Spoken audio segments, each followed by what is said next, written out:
Welcome back after the break. और viewers, जब हम माहौलियाती आलूदगी की बात करते हैं तो माहौलियाती आलूदगी बहुत ज़्यादा बढ़ चुकी है। पाकिस्तान में ही एनवायरमेंटल पोल्यूशन इस वक्त बहुत ज़्यादा है।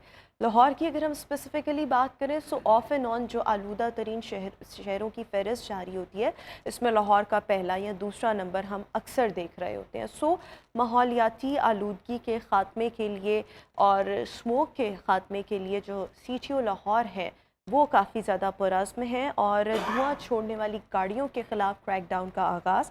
और इसी सिलसिले में जो गाड़ियों का क्रैकडाउन किया जाएगा जो धुआं छोड़ती हैं, ना सिर्फ जुर्माने आयद होंगे बल्कि FIR भी दर्ज की जाएगी ताकि लोगों को इस चीज़ से रोका जा सके कि वो ऐसी गाड़ियों का इस्तेमाल करें जिससे धुआं जो है उसका अखराज होता है, यानी कि जो बहुत ज़्यादा धुआं छोड़ती हैं या जो ऑब्वियसली इस तरह की बहुत से व्हीकल्स होते हैं। सो इस चीज़ को बेहतर करने के लिए ये इकदाम उठाया गया है। कैंपेन है और कैंपेन का मकसद तो आपके सामने है, लेकिन ये कितने रोज़ तक चलेगी, ज़्यादा से ज़्यादा शहरी इस तरफ माइल हों, ऑब्वियसली इसके लिए क्या किया जा रहा है, इसी पर बात करने के लिए हमारे साथ SP ट्रैफिक शहजाद खान इस वक्त शो में मौजूद हैं और हमारे कॉरेस्पॉन्डेंट शाहिद रिजवी साहब भी इस वक्त शो का हिस्सा हैं।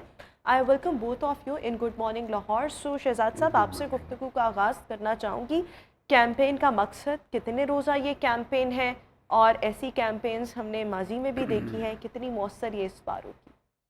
जी, बिस्मिल्लाहिर्रहमानिर्रहीम। ये जो कैंपेन हमने अपनी स्टार्ट की है, जनाब CTO साहब जो हैं वो इस पे बहुत ज़्यादा डिटरमिन है कि इस दफ़ा हमने स्मोक जो है वो बिल्कुल नहीं होने देना। जैसे कि आपको पता है कि सर्दियों के अंदर जो है वो लाहौर नंबर 1 होता है पोल्यूशन के पॉइंट ऑफ व्यू से। इसका इंडेक्स पूरी दुनिया में जो है कभी नंबर 1 कभी नंबर 2 पे होता है। तो माहौलियाती आलूदगी और फ़ज़ाई आलूदगी, इसके अगेंस्ट जो पार्टिसिपेशन व्हीकुलर सिस्टम में से होकर निकलती है, मींस जो इंजन कोई प्रॉब्लम आता है या कोई और प्रॉब्लम आता है तो उसकी वजह से जो एमिशन इंजन का एमिशन है वो ख़राब निकलता है। धुआं जिसको कहते हैं हम, वो काला धुआं जिसको कहते हैं, जिसमें बहुत से पार्टिकल्स ऐसे हैं जो सेहत के लिए भी मुज़र हैं और माहौलियाती आलूदगी को बढ़ाने में बहुत ज़्यादा किरदार अदा करते हैं। तो उसके लिए CTO साहब के हुक्म से, IG साहब के हुक्म से ये मुहिम स्टार्ट की गई है कि हम लोग वक्त से पहले, क्योंकि मोस्टली जो स्मोक का फैक्टर है ये सर्दियों में होता है, क्योंकि ये 2-3 चीज़ें मिल के जो है वो स्मोक पैदा करती हैं, बनाती हैं।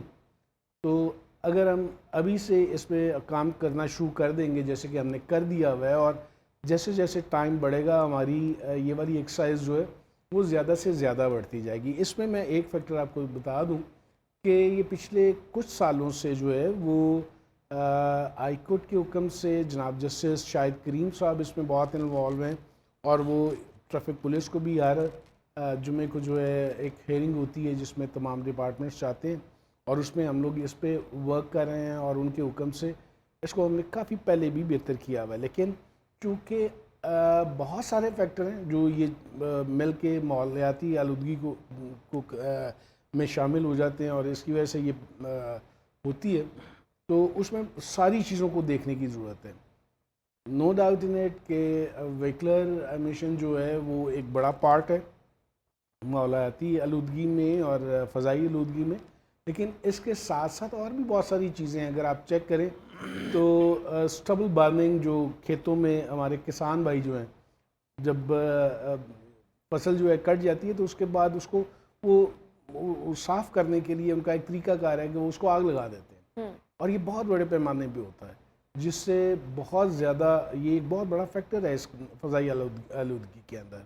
इसी तरह आपके भट्टे जो चलते हैं ये बहुत बड़ा फैक्टर है। फिर आपकी जो फैक्ट्रीज चलती हैं ये बहुत बड़ा फैक्टर है, जिन फैक्ट्रीज़ के अंदर कुछ इस तरह की चीज़ें जलाई जाती हैं, मतलब टायर, पुराने टायर या उनका ऑयल जो है वो इस्तेमाल होता है, जिससे बहुत मुज़र से जो धुआं है वो निकलता है और इसका बाइस बनता है। किस किस्म के जुर्माने आयद किए जाएंगे, FIR जो है वो भी दर्ज की जाएगी, इस पर हम आगे चलकर बात करेंगे। शायद रिजवी साहब, मैं आपसे ये जानना चाहूँगी, इस तरह की कैंपेन्स हमने माजी में भी देखी और वो पुलिस के महकमे की जानिब से ही उनको मोस्टली जो चली उनको रन किया जाता था, मौसर रिजल्ट्स हमने नहीं देखे। आप ग्राउंड रियलिटी को जानते हैं, आपको लगता है कि अब की बार चीज़ें बेहतर होंगी? देखिए, हर दफ़ा यही कोशिश की जाती है कि चीज़ें जो है पहले से बेहतर की जाएँ, जो पिछली कोताहियाँ हैं उनको कम किया जाए, लेकिन शायद पता नहीं क्या वजह है कि कुछ देर कैंपेन स्टार्ट रहती है, उसके बाद फिर जूं की त्यों वहीं पे आके ख़त्म हो जाती है। कोई इसके मौसर रिज़ल्ट निकलते नज़र नहीं आते, क्योंकि अभी जब मैंने इनसे रिकॉर्ड लिया था ट्रैफिक पुलिस वालों से, तो 45,700 कुछ गाड़ियाँ ऐसी हैं जो स्मोक व्हीकल का सबब बन रही हैं।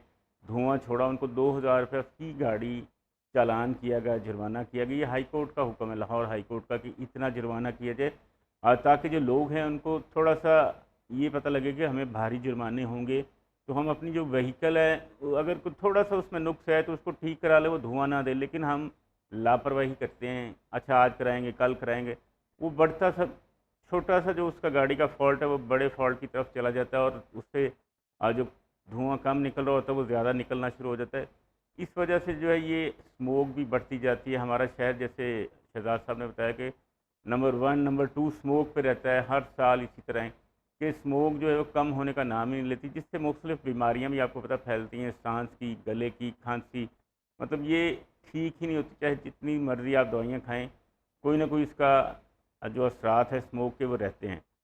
अब बात ये है कि अगर इस दफ़ा फिर कैंपेन स्टार्ट की गई है स्मोक के ख़िलाफ़, तो इसको भरपूर तरीके से लेके चलना चाहिए, अच्छा, ताकि वो अगर भरपूर अगर तरीके से। जी, अगर जी। कोई, मतलब हम जवाब ये बनाते हैं जी पिछला अफसर आया था उसने स्टार्ट की, वो बदल गए हैं, तो अब जो नए अफसर आएंगे उनकी तरजीहात और होंगी। क्योंकि ये एक कौमी, कह लें कि इंटरनेशनल इशू है कि स्मोक, इसको कम किया जाए। पूरी दुनिया में भी ये है, लेकिन पाकिस्तान, खुसूसन लाहौर जो है हमारा शहर, वो हर दफ़ा हम देखते हैं कि टॉप पे आता है जी। क्या है जी, धुआं हुँ। छोड़ने वाला आलूदा तरीन जो है शहर लाहौर दुनिया में नंबर 1 है। ऐसे ही है। जिसकी वजह से मैंने पहले भी बताया कि मुख्तलिफ़ किस्म की बीमारियां हैं, और भी बड़े ज़्यादा इश्यूज़ होते हैं। हादसात स्पेशली रात के वक्त, जब ये स्मोक और धुंध सर्दियों में मिलती हैं, तो हादसात का ज़्यादा ख़दशा होता है, क्योंकि रात के वक्त सड़कें इतनी रश उन पे नहीं होता, गाड़ियाँ इतनी, या जो पब्लिक व्हीकल है वो ज़्यादा नहीं होती। लोग जो अपनी गाड़ी को ज़्यादा फास्ट दौड़ाते हैं कि जी हम जल्द से जल्द पहुंच जाए, तो उससे ये जब आप देखते हैं कि धुआं, ये स्मोक होती है या धुंध सर्दियों में स्पेशली, वो हादसात का उसमें ज़्यादा खदशा होता बिल्कुल है। हादसात, हादसात, लेकिन अभी आपने एक बात की है कि इसको बेहतर बनाया जाना चाहिए। उसके लिए शहजाद साहब, देखिए, आपसे बेहतर बनाने के लिए, जी मौसर बनाने के लिए अब की बार क्या इनिशिएटिव्स लिए गए जो माजी में नहीं लिए गए? नहीं, मैं आपको एक बात बताऊं कि अभी सारे इनिशिएटिव्स जो हैं वो लिए जा रहे हैं, और ऑलरेडी जैसे मैंने पहले बताया कि अभी तो सीटीओ साहब खुद इन्वॉल्व हो गए हैं, और बहुत ज़्यादा ट्रैफिक, पूरी ट्रैफिक जो है इसमें इन्वॉल्व हो गई है, और हम लोग ये जो इसमें जुर्माने आयद बहुत, किए जाएंगे, चालान्स किए जाएंगे, वो ट्रैफिक वार्डन्स के जरिए होंगे, जी, राइट? ये ट्रैफिक वार्डन्स के ज़रिए ही होते हैं चालान जो होते हैं। इसके साथ साथ हम दो चीज़ें और करते हैं। इसको ट्रांसपोर्ट डिपार्टमेंट को हम अपने साथ मिलाते हैं, एनवायरनमेंट वालों को अपने साथ मिलाते हैं, और उनके ज़रिए भी जो है वो चलानिंग करवाते हैं। और फिर उसमें जैसे आप कह रही थी कि चलान से आगे जो है वो हम गाड़ी को बंद कर देते हैं। और जिस वक्त तक एक इदारा है विक्स, ये व्हीकल इंस्पेक्शन सर्टिफिकेट देता है, इसका एक सिस्टम है पूरा, तो वहीं से ये गाड़ियाँ जो हैं वो पासिंग अपनी करवाती हैं। पहले मोटर व्हीकल एग्जामिनर जो ट्रांसपोर्ट डिपार्टमेंट था ये करता था, अब ये डिपार्टमेंट करता है। ये प्राइवेट है, सेमी गवर्नमेंट, और इसमें ये कि जो गाड़ी धुआं दे रही होगी वो हम एनवायरनमेंट वालों के साथ, हमारी टीमें पिछली दफ़ा भी बनी हुई थी, इस दफ़ा भी अब स्टार्ट करने लगे हैं हम कि टीमें बनाने लगे हैं, जो टीमें उनके साथ मिल के गाड़ियों को बंद कर देंगी, और जिस वक्त तक उनके डॉक्यूमेंट्स ले लेंगी और उनको भिजवा देंगी कि आप विक्स के पास चले जाएं और वहाँ से ये सर्टिफाई करवाएं अपने आप को कि आपकी गाड़ी ठीक है, मतलब गाड़ी को ठीक करवाएं, और उसके बाद उनसे सर्टिफिकेट लेके। अच्छा, ये जो मुज़र लिए आएं। सेहत धुआं छोड़ने वाली गाड़ियां हैं, इनमें ज़्यादातर कौन सी गाड़ियां होती हैं? पुरानी गाड़ियां, ट्रैक्टर, ट्रॉलियां, इस तरह की होती हैं? ज़्यादातर देखिए- कौन सी गाड़ियां होती हैं, और फिर कितने चालान्स के बाद आप गाड़ी बंद कर देंगे? मैं आपको एक बात बताऊं कि पहले तो मैं आपको बता दूं कि ये होता क्यों है। बेसिकली जो चीज़ भी जो है वो ऑटो पे चल रही है, इंजन के साथ चल रही है, इंजन की एक मुद्दत होती है चलने की, उसके अंदर रिंग, पिस्टन, नाजल प्लंजर, जो दूसरी गाड़ियाँ उनमें नाजल प्लंजर, ये चीज़ें काम कर रही होती हैं, जो एक टाइम आता है जब आके अपना लाइफ टाइम ख़त्म हो जाता है उनका भी, और जब वो उसके बाद आप चलाते हैं तो फिर वो एमिशन जो है वो मुज़र सेहत ही निकलेगा, जितना भी धुआं आएगा वो प्रॉब्लम ही क्रिएट करेगा। तो उसके लिए ये है कि एक तो जो पुरानी चीज़ें हैं उनको, उनमें से जो पार्ट्स इस तरह के हैं वो फौरी चेंज करवाए जाएं, या चलते हुए गाड़ी, मतलब नई गाड़ी भी लें, किसी वक्त तो कुछ इस तरह की प्रॉब्लम्स आ जाती हैं किसी भी वजह से कि आपने ऑयल चेंज नहीं करवाया जल्दी, तो उससे भी प्रॉब्लम्स आ जाती हैं। कोई उसके पिस्टन और रिंग में कोई प्रॉब्लम आ गई, या नोज़ल प्लंजर में कोई प्रॉब्लम आ गई, जिसकी वजह से जो है मुज़र से धुआं जो है वो निकलना शुरू हो गया। तो हमें एहतियात ये करनी चाहिए कि अपनी गाड़ियों के इंजन का ख्याल रखें, अगर उसमें कहीं कोई प्रॉब्लम आती है तो फौरी उसको ठीक करवाएं, ताकि इस तरह की माहौलियाती आलूदगी जो है वो पैदा ना हो।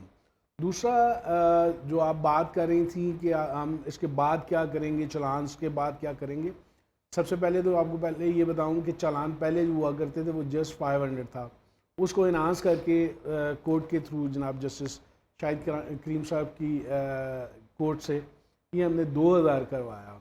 ठीक है, अब ये जैसे अभी भाई ने बताया भी था कि हम लोग कोई 45,000 समथिंग जो है वो 900 के करीब चालान अब तक कर चुके हैं, और अगले दिनों में अब हमने एक मुहिम स्टार्ट कर दी है कि हम स्पेशली चेक करेंगे और इनके ख़िलाफ़ ज़्यादा से ज़्यादा कार्रवाई करेंगे। और इंशाल्लाह पिछली दफ़ा कंपैरेटिवली अगर पिछले सालों में देखें तो हमारा रेशियो जो था, इंडेक्स जो थी वो काफ़ी बेहतर रही थी। और इंशाल्लाह जब हम अब इस तरह से हर बंदा जो है इस मुहिम में शामिल हो जाएगा तो इंशाल्लाह इस तरफ ज़्यादा बेहतरी आएगी। अच्छा, ये जो FIR दर्ज की जाएंगी, इस हवाले से भी थोड़ा सा बता दें कि क्या वाकई FIR दर्ज होगी, जो कहा जा रहा है कि FIR का एक अलहदा है, उससे फ़ायदा नहीं होगा। बेसिक हम लोग जो कर रहे हैं वो गाड़ी को बंद कर दिया जाएगा, जैसे मैंने आपको कहा, और जो इदारा मतलब उसको भिजवा दिया जाएगा कि जी आप ठीक करवाएं गाड़ी को, और फिर सर्टिफिकेट लेके आएँ विक्स के थ्रू, जो ये डिपार्टमेंट है जो इनको सर्टिफाई करता है, सर्टिफिकेट देता है, वो लेके आएगा, तो फिर गाड़ी उसकी रिलीज़ की जाएगी। FIR तो दे भी देंगे आप, तो वो दूसरे दिन जो है वो अपनी स्पुरदारी करवा के गाड़ी उसकी चली जाएगी। ठीक है, हम लोग वो तरीका कर रहे हैं जिससे बेहतरी आ जाए और वो बेहतरी मुस्तकिल हो, उसमें ये ना हो कि गाड़ी निकल गई है और वो फिर वैसे ही चल रही है। तो इस तरह से हम लोग करेंगे। और इसके साथ साथ हमने और बहुत सारी चीज़ें भी की हैं। हमने इसमें जनाब CTO साहब के हुक्म से जो ट्रांसपोर्टर्स हैं उनको ऑन बोर्ड किया है। सही, कि आप साथ आएँ, आपकी इतनी इतनी ट्रांसपोर्ट है, आप खुद हमारे साथ मिल के, ताकि आपको भी नुकसान ना हो और आपकी चीज़ भी ठीक हो जाए। आप उनको अवेयरनेस दी जा रही है, और उनके साथ मिल के जो गाड़ियाँ, मतलब मालकान, एक तो ये होता है ना कि जी एक मालिक है उसकी 10 गाड़ियाँ, तो वो तो सब हम इकट्ठे कर लेते हैं जो इस तरह के बड़े ट्रांसपोर्टर होते हैं, लेकिन जो सिंगल वाले हैं तो फिर वो आगे उनको सबको ऑन बोर्ड करके, तो इस तरह से हमने ये वाली मुहिम स्टार्ट कर दी है। सही। अब ये कितने रोज की है या ये ऑन गोइंग है? शायद रिजवी साहब। जी जी। अच्छा सर, मेरा आपसे एक सवाल है, जैसे आपने कहा ना कि गाड़ियाँ आम ट्रांसपोर्टर हैं जो शहरी हैं, जो धुआं छोड़ती हैं, उनकी गाड़ियों को चलान किए जाएंगे। क्या ये जो थाने की गाड़ियाँ, आपने अक्सर थानों की गाड़ियाँ देखी हैं, जो उनको डाले मिले हैं वो पुराने हैं, खस्ता हाल हो चुके हैं, अपनी मुद्दत म्याद भी पूरी कर चुके हैं, कई अफसरान हैं उनके पास भी ऐसी जीप्स हैं जो धुआं छोड़ती हैं, क्या आप समझते हैं कि जब वो रोड पे आएंगी, अगर धुआं छोड़ेगी, तो इन सरकारी गाड़ियों, पुलिस के या उसके अलावा कोई और दूसरा महकमा है जिनकी गाड़ियाँ धुआं छोड़ती हैं, जैसे वासा है, एक और इदारा है, तो क्या उनके भी चलान किए जाएंगे? ये बड़ा खूबसूरत क्वेश्चन है आपका, बड़ी अच्छी बात की आपने। ये बहुत बड़ा फैक्टर है कि हमारी अपनी जो गवर्नमेंट की व्हीकल्स हैं, ये भी बहुत दफ़ा इस तरह होता है कि आपने देखा होगा। इसमें दो तरह की चीज़ें हैं। एक तो ये है कि मोस्टली जो जितनी भी गवर्नमेंट व्हीकल्स हैं ये पेट्रोल नहीं होती, डीजल होती हैं। और जब डीजल जो है वो इंजन जो है एक तरह का, जब वो प्रेशर लेती है तो थोड़ा सा धुआं उसका होता है। देखने वाली बात यह है कि वो एमिशन जो है उसमें वो वाले ज़रात भी हैं जो मुज़र सेहत हैं। तो मैं को जस्टिफाई नहीं कर रहा, होती हैं। और उसके लिए ट्रैफिक पुलिस ने ये किया है कि हम लोगों ने सब डिपार्टमेंट्स को लिखा है कि जी आप अपनी अपनी जो है इंस्पेक्शंस करें अपनी गाड़ियों की, अपने पूरे फ्लीट्स की। अगर हमें बाहर रोड पे कोई भी नज़र आएगा तो हम बिला इम्तियाज़ जो है कार्रवाई करेंगे। और इसके लिए सबसे पहले हमने अपने आप को जो है वो ठीक करने के लिए अपनी तमाम गाड़ियों की हम लोग इंस्पेक्शन कर रहे हैं। और अल्लाह का शुक्र है कि ट्रैफिक पुलिस और लाहौर पुलिस इस वक्त इस तरह की गाड़ियां हमें नज़र नहीं आ रही, ना सही। ही अभी तक कोई रिपोर्ट हुई है। लेकिन अगर रिपोर्ट होगी तो उनके वो खिलाफ भी रोड पे कार्रवाई नहीं होगी। आएगी। बिल्कुल नहीं, ठीक हो गया, उसको भी straight बंद कर away दिया वो जाए। हमने एक सिस्टम बना दिया है कि वो रोड पे नहीं आएंगी। वो चेक हमारा एक ये बड़ा एंट्री अच्छा सिस्टम सवाल होता था है। कि आप आम लोगों के लिए तो ये कर रहे हैं, लेकिन जो सरकारी इदारे हैं या जो इवन थानों की अपनी गाड़ियां हैं, उनके खिलाफ भी क्रैक डाउन होना Agree, चाहिए। agree, बिला तफरीक क्रैक डाउन जो है एग्री, वो एक्चुअली में होना मैंने तो चाहिए। पहले ही कहा कि ये क्वेश्चन भी बहुत खूबसूरत था और मैं बिल्कुल इससे एग्री भी और करता आपके लिए हूँ। इम्तिहान भी होता- होगा। हाँ, लेकिन इसके लिए हमने ये किया कि पिछले साल भी ये किया कि हमने Quickly, हमारे पास वक्त अपने की किल्लत है। डिपार्टमेंट्स को सबको लेटर्स लिखे कि भाई आपने अगर इस तरह की गाड़ी, पहले देखें आपको भी ये चीज़ पता है कि पहले लाहौर में क्या हाल हुआ करता था। ऐसे ही है। अब डे बाय डे जिस तरह से एनहांस हो रहा है वॉल्यूम ट्रैफिक का, कि इस वक्त 76 लाख पे चला गया है। जो देखें अगर 20 साल पहले देखें तो 5-5.25 लाख के करीब था, जो इतना बढ़ गया है विद इन 20 ईयर्स। तो आपको लगता उस है कि इस हिसाब तरह से के लाहौर एकदम- के अंदर हाँ। वो वाली चीज़ जो है वो नज़र नहीं है आती आपको। आप कहीं भी चले जाएं, नहीं तो पहले तो हर तीसरी गाड़ी आपको धुआं देती लेकिन इस नजर तरह आती के थी। इकदाम से जो है चीज़ें जो हैं उनको बेहतर किया जा सकता है, लेकिन मकसद यही है कि माहौलियाती आलूदगी की कमी और ऑब्वियसली इसको इतने मौसर अंदाज में चलाया जाए कि लोग इन चीज़ों से बाज रहें, और सरकारी इदारे भी ऐसी गाड़ियों का इस्तेमाल मत करें जो कि बहुत पुरानी हैं, खस्ता खाल हैं या बहुत ज़्यादा मुज़र सैद धुआं और बहुत ज़्यादा धुआं जो है वो रिलीज़ करती हैं। Thank you so much Shahzad Khan साहब, शाहिद रिजवी साहब हमारे साथ शो का हिस्सा थे। व्यूअर्स, अभी एक ब्रेक, आपसे मुलाकात करेंगे एक ब्रेक के बाद।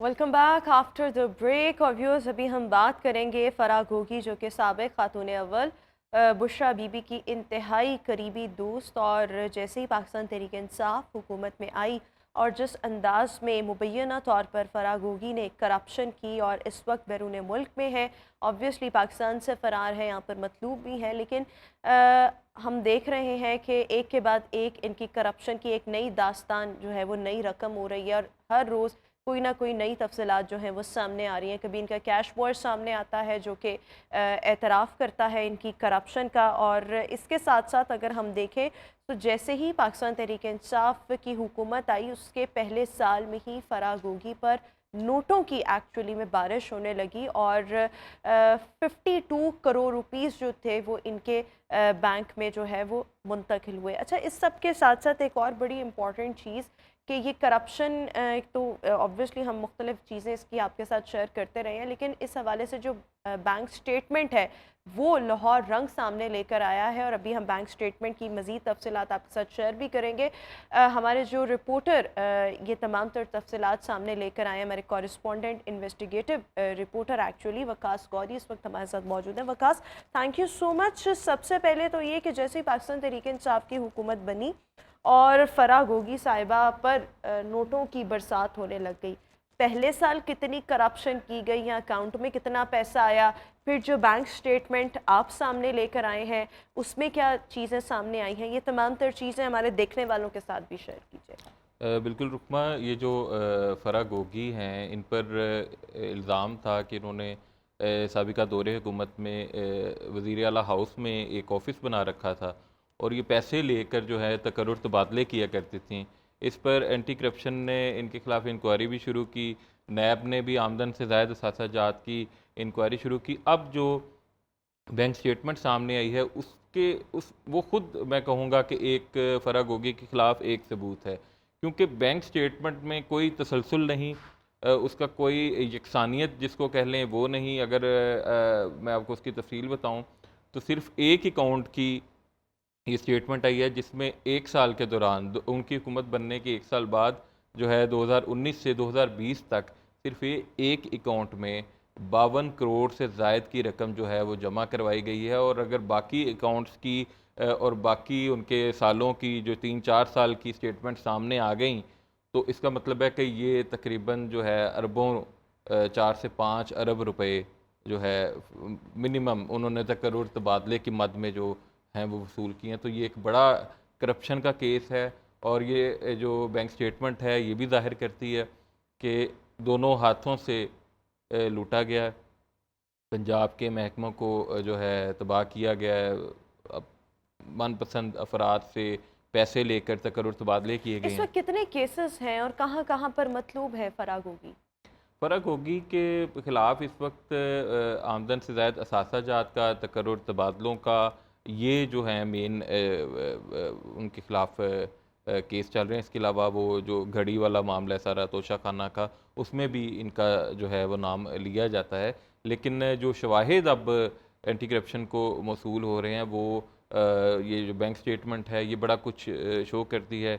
इसके अलावा उनका एक कैश बॉय था मंसूर, जिसकी हमने इससे पहले ख़बर ब्रेक की थी, वो भी अब शामिल तफ्तीश हो चुका है और उसकी तस्वीर भी जो है हमने हासिल की थी मंसूर की। वो 13 साल पुराना उनका मुलाजिम था जो निजी हाउसिंग सोसाइटी में था, लेकिन अब वो फ़राह गोगी जो थी वो उन्हें DHA रिहाइश का बुलाती थी, वहाँ पर उन्हें पैसों भरा बैग देती थी और वो जाकर बैंक में जमा करवा देता था। बैंक स्टेटमेंट का हम इसलिए जो है वो ज़्यादा हवाला दे रहे हैं क्योंकि किसी भी इंसान की जो बैंक स्टेटमेंट है उसमें एक तसलसल जो है वो बड़ा बुनियादी चीज़ है। अच्छा देखिए, देखा मैंने जाए अभी आपसे एक सवाल पूछा कि कितने केसेस हैं। दूसरा, जब हम बैंक स्टेटमेंट की बात करें, फ़राह गोगी के कितने बैंक अकाउंट्स रहे हुए हैं और अभी कितने हैं, ये ज़रा इसका ज़रा क्विकली मैं जवाब आपको बताता हूँ दीजिएगा। कि एंटी करप्शन ने और नैब ने इस हवाले से मुख्तलिफ बैंकों को ख़त भी लिख दिया है ताकि जो इनके बाकी अकाउंट्स हैं उनकी तफसील भी सामने आ जाए। ये जो बैंक स्टेटमेंट है मेरे हाथ में, इसमें अगर मैं आपको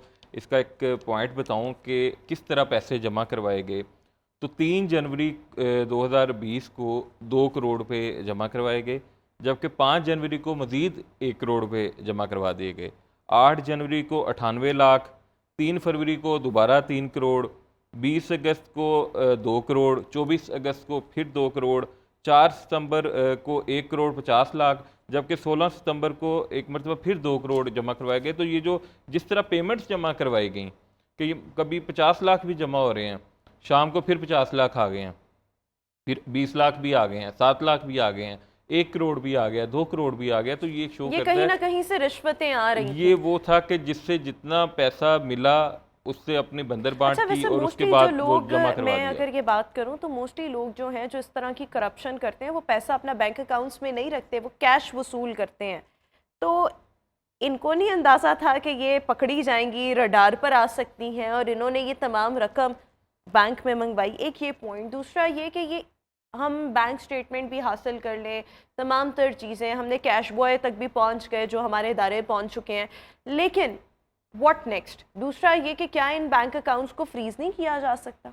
अच्छा, आपने 3 जो हैं सवालात पूछे हैं, 3 पॉइंट्स आपने जो हैं उनकी तरफ इशारा किया। सबसे पहले मैं आपको बताऊं कि जब इन लोगों को हुकूमत मिलती है तब ये अपने आप को एक उस मकाम पर ले जाते हैं कि अब हमें पकड़ा भी नहीं जा सकता और हमें हाथ भी नहीं डाला जा सकता। और पाकिस्तान तहरीक इंसाफ जो है उसके बारे में तो ये अमूमी तासुर है कि उनका ये प्लान था कि वो अगले 30 साल तक हुकूमत में रहेंगे। यही वजह थी कि वो इतने नाडर थे, इतने बेखौफ थे कि वो जो मीटिंग्स थी उसमें बैठकर भी वो पैसे मांग लिया करते थे। और वो सरेआम जो थे वो ये सारा जो लूट मार थे वो कर रहे थे। उनको ये था कि हमारे साथ उस वक्त के बासर लोग भी साथ हैं, मुक्तदर हलकों के लोग भी हमारे साथ हैं। उनको ये था कि बस हमने ही रहना है। खान साहब तो जो चेयरमैन तहरीक इंसाफ हैं कासिम के अब्बू, वो तो ये भी कहा करते थे कि जो मुक्तदर हलके हैं उनके पास अब कोई दूसरी चॉइस ही नहीं। तो मैं अभी जब ये निगरान वज़ीर आज़म का मामला आया और जब हमने उस पर काम किया तो मैंने देखा कि कम से कम 20 से 25 लोगों के नाम गर्दिश कर रहे थे। तो वो हमेशा इन लोगों की ये खाम ख्याली आप कह लें या खुशगुमानी कह लें कि वो ये समझते हैं कि हम जो हैं वो अब आखिरी ऑप्शन है, हमारे अलावा कोई ऑप्शन नहीं है। ऐसा नहीं था। बस तो ये इस भी अंदाज में तो इसकी ये फराह आ गया, गोगी का भी यही मामला था। अब कितने ये बैंक अकाउंट्स और इनको फ्रीज नहीं किया जा सकता, केसेस ने आगे कैसे चलना है, हर रोज एक नई तफसील सामने आ जाती है। What's going to happen और what actually should accounts happen? का फ्रीज करने का मामला, उसके बारे में कानूनी जो उनकी कार्रवाई है वो चल रही है, क्योंकि जो ये पैसा बैंकों में जमा करवाया गया है इसके साथ साथ ही पैसे निकलवाए भी जाते रहे हैं। तो वो फ्रीज अगर कर भी लें तो अब इन अकाउंट्स में उतनी रकम मौजूद नहीं है। ज़्यादातर जो पैसे थे जो जमा करवाए जा रहे थे वो साथ साथ विड्रॉ भी करवाए जा रहे थे। तो अब फ्रीज करने का तो उसको इतना फ़ायदा नहीं होगा, चंद करोड़ ही जो है वो इनको मिलेंगे, जो इन लोगों ने सिर्फ अपने अकाउंट के लिए जो है वो रखे हुए हैं, उसके रिकॉर्ड के लिए रखे हुए हैं। असल रकम जो फराह गोगी हैं वो निकाल कर ले गई हैं, और फराह गोगी जो हैं वो इस वक्त कहा जा रहा है कि यूरोप के एक मुल्क में है, दुबई से वो उधर गई हैं, और वहाँ से वो पाकिस्तान राब्ते भी कर रही हैं वादा माफ़ गवाह बनने के, क्योंकि इतने सबूत पाकिस्तान में उनके ख़िलाफ़ आ चुके हैं कि अब उनका बचना जो है वो ये मुश्किल है। एक्सपेक्ट किया जाए कि वो वादा माफ गवाह बन जाएंगी? आने वाले वक्त में पाकिस्तान की सियासत में कुछ भी हो सकता है, और मेरा ख्याल है कि जो फराह गोगी हैं उनके जो शिकंजा कसा गया उनके खिलाफ, तो उनके पास कोई और ऑप्शन बचा नहीं। अच्छा, ये वादा तमाम माफ़ गवाह कार्रवाइयाँ बनना आगे पड़ेगा। कैसे प्रोसीड करेंगी, इसके हवाले से भी बता दें। ये जो इनके पहले तो इंटरपोल के जरिए लाने की भी बातें की जा रही थी, अब तो वो दुबई से एक यूरोपीय मुल्क चली गई हैं। कैसे कार्रवाई आगे इनके खिलाफ कैसे बढ़ेगी, या बस हम टीवी पे बैठ के तफसील शेयर करते रहेंगे? बात तो ये है कि प्रैक्टिकली इनके खिलाफ कोई कार्रवाई हो और जिसने जुर्म किया उसको सज़ा मिले। देखें, पाकिस्तान एक इस तरह का मुल्क है कि जब भी यहाँ से वो लोग जिन्होंने जो अहले इक़्तिदार रहे हों, जिन्होंने हुकूमत की हो और जिन्होंने इक़्तिदार का मज़ा लिया हो, वो दुनिया के किसी भी मुल्क में चले जाएं, उनके दिल में कसक जो है वो रह जाती है कि हमने पाकिस्तान वापस जाना है। जो परवेज़ मुशर्रफ थे वो दुबई में उन्होंने अपने आखिरी दिन गुजारे, लेकिन वो हर वक्त ये प्लानिंग करते रहते थे कि मैं हालात साजगार हूँ और पाकिस्तान जाऊँ। तो इन लोगों का अब आप कायद नून लीग मियां नवाज शरीफ को देख लें, बज़ाहिर लंदन में बैठकर वो पार्टी भी चला रहे हैं और उनके पास सब कुछ है, और जो एक उनके ऊपर कोई ऐसा कदगन भी नहीं है कि उनको वहाँ पे कोई गिरफ्तारी का खौफ हो, लेकिन उनके दिल में भी अगर आप उनकी ख्वाहिश देखें या उनके बयानात देखें तो वो पाकिस्तान वापस आना चाहते हैं, क्योंकि इधर जो बादशाहत है यहाँ पे, ये जो शहनशाही पाकिस्तान में आपको मिलती है, जो प्रोटोकॉल मिलता है, वो किसी यूरोपीय मुल्क में नहीं मिलता, वो अमेरिका में नहीं मिलता, यूके में। हमने खुद ऐसी वीडियोस देखी कि हमारे जो यहाँ पे जो कई सौ लंबी कई सौ गाड़ियों पर मुश्तमिल जो प्रोटोकॉल होता है, उधर वो फुटपाथ पर घूम रहे होते हैं। तो ये वजह है कि वो उन लोगों का पाकिस्तान से बाहर दिल भी नहीं लगता और दाव भी नहीं लगता। तो ये अगर आप इंटरपोल की बात कर रही हैं तो इंटरपोल का एक लंबा प्रोसीजर है, वो मेरा नहीं ख्याल किया, क्योंकि अब निगरान सेटअप भी आ गया कि वो उस तरह परसू किया जाएगा, लेकिन अल्टीमेटली आप देखेंगी कि वो खुद ये ख्वाहिश करेंगी कि मैं पाकिस्तान आऊं और वादा माफ गवाह एक्चुअली में बहुत ज़्यादा है। Thank you so much Waqas Gauri, हमारे साथ शो का हिस्सा थे। व्यूअर्स, इसी के साथ अभी हम शो में एक वक्फा शामिल करेंगे, आपसे मुलाकात करेंगे एक ब्रेक के बाद।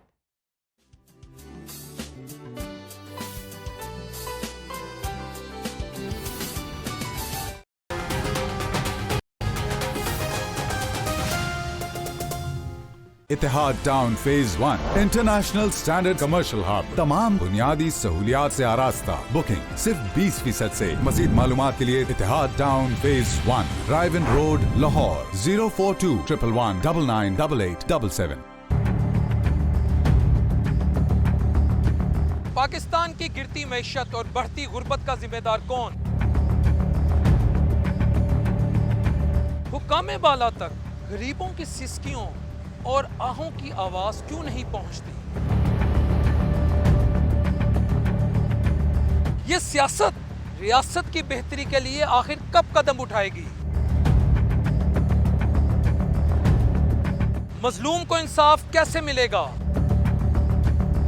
देखना पड़ेगा, इन सब सवालों का जवाब देखना पड़ेगा। देखिए प्रोग्राम देखना पड़ेगा हर हफ्ता और इतवार रात 10:05 पर, सिर्फ लाहौर रंग पर।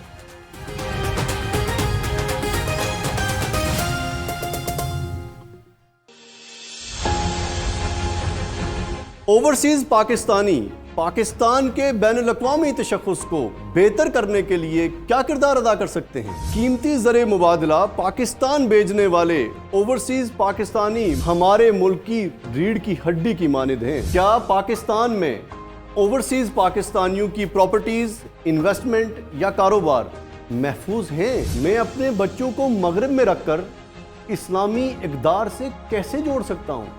इन तमाम सवालात के जवाब जानने के लिए देखिए प्रोग्राम 7 समंदर पार, सरदार जुनेद बहादुर खान के साथ हर हफ्ते की सुबह 5:05 पर सिर्फ लाहौर रंग पर।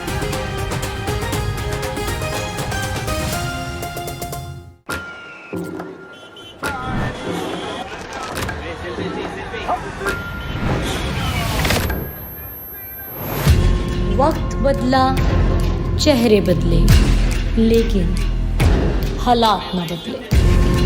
क्या बिकते इंसाफ की दुहाइयां दिखती नहीं? क्या आवाम की सिसकियां हुकामे बाला के कानों में गूंजती नहीं? आखिर क्यों?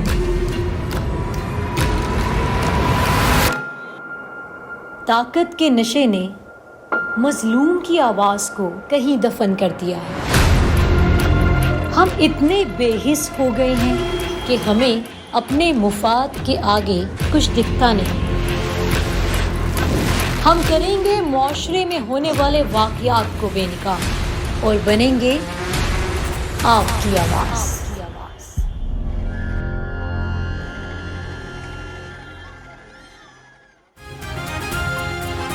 देखिए प्रोग्राम आपकी आवाज हर पीर और मंगल शाम 7:05 पर सिर्फ लाहौर रंग पर।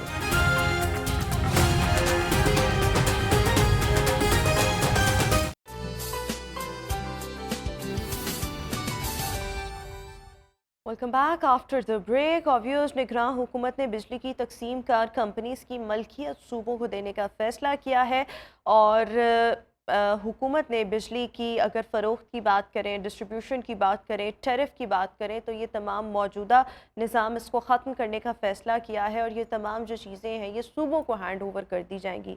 तो ये चीज़ थोड़ी टेक्निकल है, जो आम लोग हैं उसको इसकी समझ नहीं है एक्चुअली में किया क्या गया है और इसकी ज़रूरत क्यों पेश आई और क्या इसका कोई फ़ायदा अल्टीमेटली होगा या नहीं होगा। हमारे साथ GSO लेस्को जावेद इकबाल साहब इस वक्त शो का हिस्सा। जावेद साहब बहुत शुक्रिया आपके वक्त का। मलकियत सूबों को ट्रांसफ़र करना बिजली की, अगर टैरिफ की बात हो, डिस्ट्रीब्यूशन की बात हो, फ़रोख्त की बात हो, इसका मतलब क्या है? आम आदमी को सादा अल्फाज में आप कैसे इस चीज़ को समझाएंगे? बिस्मिल्लाहिर्रहमानिर्रहीम। देखें, अगर ये इतना ही इजी होता समझाना तो जिन्होंने खुशखबरी के साथ ये अवाम को मैसेज दिया कि जी हम जो है ये टैरिफ को और यकसा जो रेट्स हैं इनको ख़त्म करके सूबों के हवाले कर रहे हैं, तो वही बता देते हैं कि इसके अंदर ये बेनिफिट्स होंगे। एक्चुअली क्योंकि ये आप इतना बड़ा इदारा है वापडा का, आर्मी के बाद सबसे बड़ा इदारा पाकिस्तान का, उसके बाद उसके अंदर इतनी बड़ी यूनियन है। जब तक आप उस यूनियन को जो एक स्टेक होल्डर्स हैं, ना हमारे सदर हैं अब्दुल लतीफ़ निज़ामानी साहब, ना खुर्शीद अहमद खान साहब जो हमारे जनरल सेक्रेटरी हैं, उनको आपने ऑन बोर्ड नहीं लिया, उनसे आपने कोई मशावरत नहीं की कि हम ये करना चाह रहे हैं, ये हो सकता है फिजिबल है कि नहीं है। तो ये एक ऐसी चीज़ है जो कि ना फिजिबल है ना आवाम को कोई फ़ायदा। आवाम को तो फ़ायदा तब है कि जब निगरान गवर्नमेंट ऐलान कर दे कि जी हम ये जो डिस्कोज़ हैं इनको ख़त्म करके वापडा में दोबारा मर्ज कर रहे हैं, वापडा को अपनी पुरानी सूरत में बहाल कर रहे हैं, ताकि जो फंड्स हैं वो एक जगह जमा हों और वापडा जो है उनको अपने हाइडल प्रोजेक्ट्स पे लगा सके, हाइडल प्रोजेक्ट्स पे पानी से बिजली बन सके। पानी से बिजली बनेगी तो आवाम को सस्ती बिजली बनेगी, तब आवाम को फ़ायदा होगा। इसको इस तरह वफाक से सूबों को दे देना अल्टीमेटली कोई फ़ायदा नहीं है। सूबों में तो देखें, सूबों के पास तो अपने हेल्थ वर्कर्स को देने के लिए पैसे नहीं है, उनको 3-3 माह की तनख्वाह नहीं दी गवर्नमेंट ऑफ पंजाब ने रेस्क्यू डिपार्टमेंट्स को, तो वो हमें कहाँ से वो जो है ना फैसिलिटेट करेंगे। तो ये कोई फ़ायदा जस्ट लाइक ऐसा नज़र नहीं आ रहा कि हाँ मैं आपको बता सकता अगर हमारे सेक्रेटरी को, हमारे सदर को शामिल किया होता, उन्होंने फ़वाइद बताए होते कि जी ये फ़ायदे हैं इसके, इस वजह से हम सूबों को दे रहे हैं। तो ऐसी कोई बात ही नहीं, इसलिए कोई फ़ायदा ना उनको खुद पता है, ये एक बस समझ से बाहर है कि ये क्यों किया गया। नहीं, अगर कोई इसका फ़ायदा नहीं है और इसका कोई ऐसा कोई ज़रूरत भी नहीं थी तो फिर ये निगरान हुकूमत की जानिब से और थोड़े काम है करने को जो इन्होंने इस चीज़ को देखा है। एक्चुअली उन्होंने कोई तो वजह होगी। एक्चुअली उन्होंने अपनी जो फाइनेंशियल पोजीशन है उसको थोड़ा सा लेस बर्डन करने के लिए वो सूबों के हवाले कर दिया कि जी सूबे जो है ना इसको देखें, सूबे अपनी चोरी को रोकें, सूबे अपने लाइन लॉसेस को रोकें, सूबे जो है रिकवरी करें।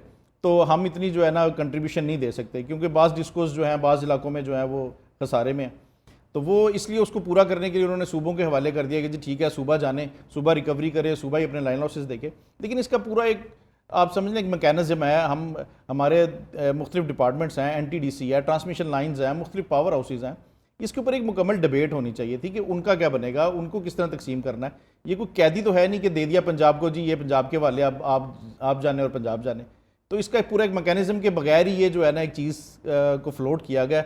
जो कि अच्छा, अभी ये तक हमारी समझ फ्लोट से किया बाहर है। गया है, फैसला भी कर लिया गया, सुबह को ट्रांसफ़र भी कर दिया गया, तो क्या ये सिर्फ निगरान सेटअप जब तक है तब तक होगा, या ये चीज़ें ऑब्वियसली कल को रिवर्स हो जाएंगी जब परमानेंट हमारे यहाँ हुकूमत आएगी आम इंतखाबात के नतीजे? नहीं, अभी तो ये सिर्फ वज़ीर-ए-आज़म साहब ने काबीना में भेजा है, अभी काबीना से अप्रूवल नहीं हुई है इसकी, क्योंकि इसके ऊपर अभी डिबेट होना बाकी है। डिबेट के बगैर ये पॉसिबिलिटी नहीं ना है, जो मैंने आपको अर्ज़ किया है कि देखिए इसके बहुत सारे एस्पेक्ट्स हैं और उसकी वजह से जब तक ये मसला ना हल हो ये नहीं हो सकता। दूसरा, आपके पास बैठा हूँ, आपके तवज्जो से एक चीज़ बड़ी सीरियस हुई हुई है, नाज़रीन को रिक्वेस्ट करना चाहता हूँ। देखें, बिजली की कीमतें बढ़ गई हैं, सब लोग परेशान हैं, लेकिन उसके लिए बराए करम आप लोग जो एहतजाज कर रहे हैं, आपका हक़ है, आप करें, लेकिन जो आप लेस्को के दफातर में आकर तोड़ फोड़ करते हैं उससे इज्तनाब करें। देखें, इस वक्त अल्हम्दुलिल्लाह जो CEO लेस्को हैं और जो BOD के चेयरमैन हैं नुमान साहब, वो तो खुद खुली कचहरियाँ लगा रहे हैं, आवाम के अंदर जा रहे हैं कि भी आप आएँ हमारे पास, जो अपने मसाइल हैं वो हमें बताएं। तो आप जब तोड़ फोड़ करेंगे, वहाँ के अमले को ज़दोकोब करेंगे, तो वो नुकसान आपका है। आपको ज़रूरत पड़ जाती है, किसी घर में फौतगी है, कोई और मसला है, तो लाइट बंद हो जाएगी, फिर वो लोग स्कैटर्ड हो जाते हैं, वो लोग मिलते नहीं हैं। और जहाँ पे लोग हमारे रिकवरी करने जा रहे हैं, बराए मेहरबानी उनके साथ भी ताउन करें। उनको 3 जगहों पे जो है ना वो हमारे बंदों पे फायरिंग की गई है, तो ये जुल्म ना किया जाए। हम तो देखें आपकी खिदमत के लिए हैं, हम आपको, हमारा डिपार्टमेंट, हमारे चीफ आपको इंटरप्ट सप्लाई देने के लिए बैठे हुए हैं, आपकी खिदमत के लिए बैठे हैं, तो लिहाजा इस चीज़ से इज्तनाब करें कि दफातर की जो है ना तोड़ फोड़ की जाए। अच्छा, इस सब के साथ साथ ये तो आपने बिल्कुल ठीक बात ये कही है, लेकिन ये जो हुकूमत ने ये फैसला किया है, निगरान हुकूमत ने, इसका तो कोई फ़ायदा है नहीं, जो आपकी मुझे समझ आई है। और अभी ये सिर्फ महज काबीना में गया है और अभी इस पर डिस्कशन होना बाकी है। सो ये जो फैसला किया गया, अगर इसका कोई फ़ायदा नहीं, सो डू यू थिंक काबीना में डिस्कशन के बाद ये रिवर्स भी हो सकता है, या ये अब ऐसे ही रहेगा? जी, इंशाल्लाह रिवर्स भी होगा। और हमारे जो सेक्रेटरी साहब हैं उन्होंने इसके ऊपर हमारी पूरे पाकिस्तान में मीटिंग्स बुलाई है अहदेदारों की, इसके ऊपर वो कल जो है ना हम अपनी जो है पोजीशन वाज़ह करेगी यूनियन, और इसके ऊपर एहतजाज करेंगे, हम लोग भरपूर एहतजाज करेंगे। अच्छा, और इसके साथ साथ एक और चीज़ मैं आपसे ये भी जानना चाह रही थी कि जिस तरह से हम देखते हैं हमारे यहाँ पर लाइन लॉसेस के बहुत ज़्यादा प्रॉब्लम्स हैं, और लाइन लॉसेस की वजह से, बिजली चोरी की वजह से, और जब वसूलियाँ ऑब्वियसली प्रॉपर नहीं होती, तो तमाम तर जो बोझ है वो हमारे कौमी ख़जाने पर पड़ता है। सो क्या ऐसे इनिशिएटिव लिए जाएं जिससे ये सिस्टम, इसको ठीक किया जा सके? बिजली बढ़ना वो तो एक अलहदा चीज़ है, वो तो IMF से जो हमने अग्रीमेंट किया उसके नतीजे में अभी हमने और शायद महंगाई देखनी है और चीज़ों का और बढ़ना लिखा हुआ है, वो मकसूद है। लेकिन इसके साथ साथ ये चीज़ों को बेहतर कैसे किया जा सकता है? बिजली चोरी को रोकना, वसूलियों को बेहतर करना, ये तमाम। देखिए, उसके लिए ज़रूरी है, हम हर जगह कहते हैं कि स्टाफ को जो है ना एम्प्लाई किया जाए। हमारे पास स्टाफ की शदीद कमी है, जिसकी वजह से जो है हम चोरी को रोकना थोड़ा सा मुश्किल हुआ है हमारे पास। और जहाँ तक चोरी है, देखें, ये हमें सेल्फ खुद भी अपना जो है ना एहतसाब करना पड़ेगा कि जब मैं चोरी करूँगा तो उसकी पेमेंट मेरे बाकी भाई करेंगे, क्योंकि हमारे पास तो वो यूनिट्स चल गए हैं। लेस्को ने तो वो, किसी भी डिस्कोस ने वो अपने यूनिट्स कवर करने हैं, तो ये एहसास हमें खुद अपने अंदर भी पैदा करना पड़ेगा कि मैं तो मज़े ले रहा हूँ लेकिन मेरे किसी दूसरे भाई को पे करने पड़ेंगे। तो एक तो ये हमें खुद अपने आप को ठीक करना पड़ेगा। दूसरा ये कि हमारे स्टाफ दें, हम इसी इदारे को बेहतर कर देंगे, लेकिन हमारे पास इस वक्त स्टाफ नहीं है। हमने 34% जो हैं इस वक्त तक कुर्बान कर दिए हैं इस साल में 8 माह के दौरान। तो अच्छा, ये कुर्बानी से मुराद आपका क्या है? शहीद हो गए काम करते हुए। अच्छा, सही है। तो आपका ये कहना है कि यहाँ पर इस इदारे में मैन पावर की शॉर्टेज है, जिसकी वजह से चीज़ों को बेहतर नहीं किया जा सकता एक्चुअली में। और हुकूमतों को चाहिए, अभी तो निगरान सेटअप है, बट आने वाली हुकूमत या अभी भी आपको मैन पावर और इसमें इजाफा किया जाए ताकि सिस्टम को एक्चुअली में बेहतर किया जा सके। But thank you so much Javed Iqbal साहब, हमारे साथ शो का हिस्सा थे। व्यूअर्स, इसी के साथ ही हमारा आज का शो अपने इख्तिताम को पहुंचा। इसी के साथ मुझे दीजिए इजाज़त। इंशाल्लाह आपसे मुलाकात होगी अपने नेक्स्ट प्रोग्राम में। कोशिश कीजिएगा आज जो दिन है उसको अच्छे अंदाज में गुजारें, पॉजिटिव वे में गुजारें, और प्रोडक्टिविटी आपकी ज़्यादा हो, प्रोडक्टिव आपका कोई ना कोई काम हो जो आपको मोटिवेट करे और आपका जो कल है उसको बेहतर बना सके। और जिस तरह से मैंने शो के आगाज़ में कहा था कि वर्स्ट हालात आते हैं, लेकिन उससे घबराना नहीं चाहिए, उसमें आपकी कोई ना कोई लर्निंग लाजमी होती है। So yes, this is very much true. आज के दिन को प्रॉपर तरीके से यूटिलाइज़ करें और इसको प्रोडक्टिव बनाएं ताकि आपके आने वाले दिन और हर दिन जो है उसको बेहतर किया जा सके। मुझे दीजिए इजाज़त। अल्लाह हाफ़िज़।